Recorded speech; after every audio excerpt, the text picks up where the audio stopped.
శివలాల్ గారు కంక్లూడ్ చేయండి. సార్ మ్యూట్లో ఉన్నా. శివలాల్ గారు మీ వాయిస్ వినిపించట్లేదు, మ్యూట్లో ఉందేమో ఒకసారి చూడండి.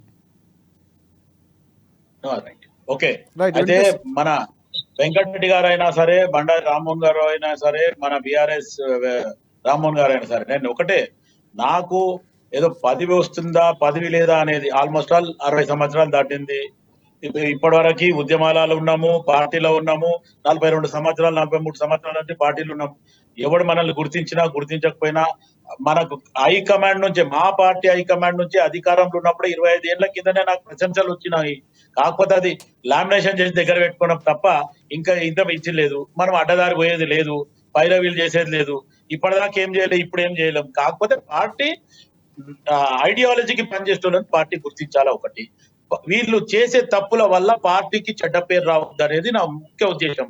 గతంలో మన కిషన్ రెడ్డి గారు ఫస్ట్ టైం అధ్యక్షుడు అయినప్పుడు నాకు సెంట్రల్ కి ఆహ్వానం వచ్చింది పార్టీల చైర్మన్.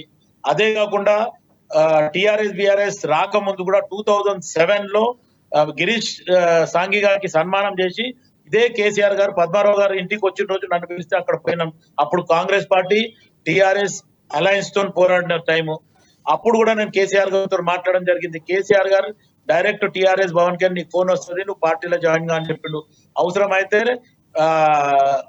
ఆయన పెద్ద పదవి ఇస్తాను కూడా నాకు ఆఫర్ చేసింది. కానీ నేను కాంగ్రెస్ పార్టీ ఐడియాలజీతో ఉన్నా కాబట్టి నేను కాంగ్రెస్ పార్టీలో ఉన్నా, ఇప్పటి వరకు కూడా ఉన్నా, అట్లానే ఉంటా. మాక్సిమం పార్టీని మార్పులు చేర్పులు చేయాలా, వచ్చిన అధికారాన్ని దుర్వినియోగం చేయకుండా ప్రజలకు మేలు జరిగేలాగా చేయమని చెప్పి నేను కోరుకుంటున్నాను.